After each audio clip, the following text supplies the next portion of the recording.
The Minnesota Twins, a spectacular bullpen all summer. 2.91 bullpen ERA. Pat Neshek comes on to pitch here, the Submariner, to start the 7th, and he fires a strike to Scutaro. A lot of times when you think of a submarine guy, you think of a ground ball guy. This is a power pitcher combined with AAA this year. In 97 innings, 140 strikeouts. Silly. Scutaro 1 out of 2. With a double back in the 5th inning. And he has handled everything hit to him today. And that's saying a lot, as active as he has been at shortstop. A 2-2 tie, as that one misses the inside edge. Yeah, and you talk about Scutaro. It's amazing in the 2004 and 2005 season. It came right down to the last day of spring training and whether or not he was going to make the ball club either one of those years, and because of injuries, he did. Got fisted there, popped it up, and Bartlett hauls it into the outfield. Both bullpens had been active. The A's is suddenly quiet. Dukeshire had been warming up. He has now sat down. Reyes throwing in the bullpen for Minnesota. So the managerial wheels are turning here into the later innings. Mark Ellis 1 for 2 with a base hit back in the 3rd. That one's nub foul, squibbed off the end of his bat. He's a guy that, despite the fact he's only hit 11 home runs, if you make a mistake, he can punish you. Well, he can swing the bat. Didn't have one of his better seasons this year offensively. Last year, hitting over 300. He can play, and he has been dangerous over the last 2 months.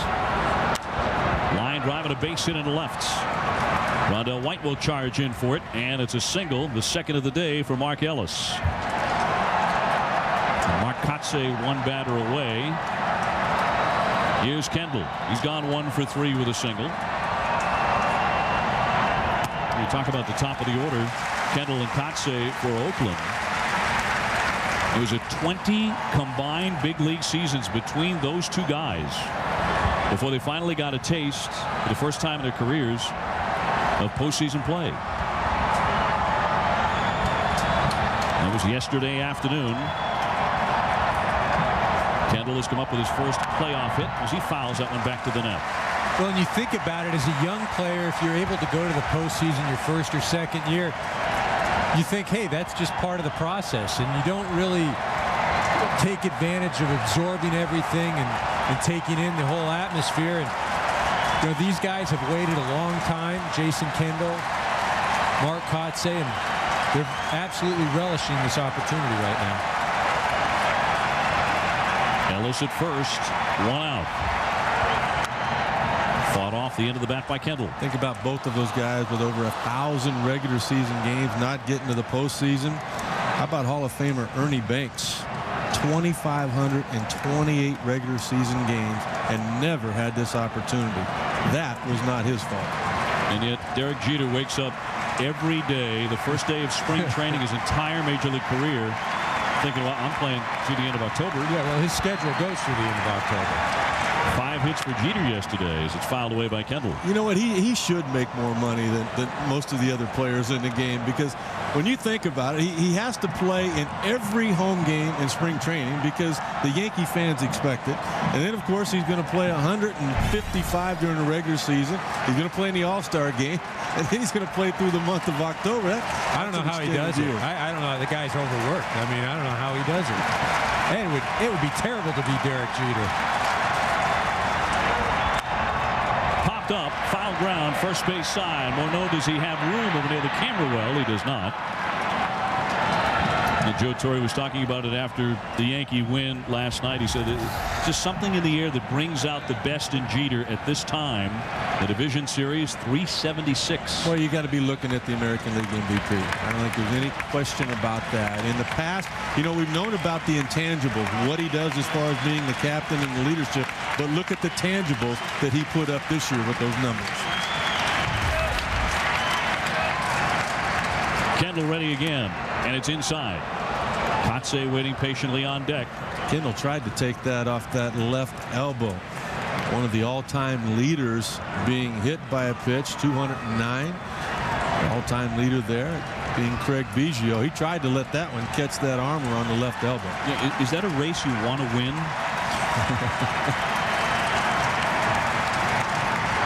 The 1-2. Ground ball to Bartlett. He feeds Castillo. That's one. The turn on the first, not in time.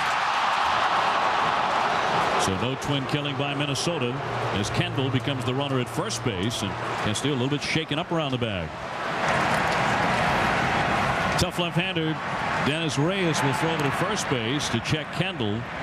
He's brought in to face Mark Kotze, the left-handed hitting center fielder, in front of 55,710 inside the Metrodome, the 6th largest crowd ever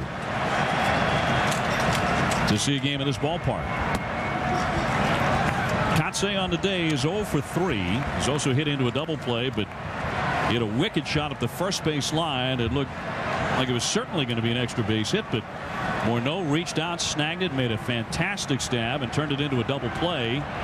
Kotze fired his helmet down in frustration, so he takes the ball outside. Well, all year long, these have been two of the top pitching teams in all of the American League and two of the top defensive teams. They really go hand in hand. Look at the numbers here.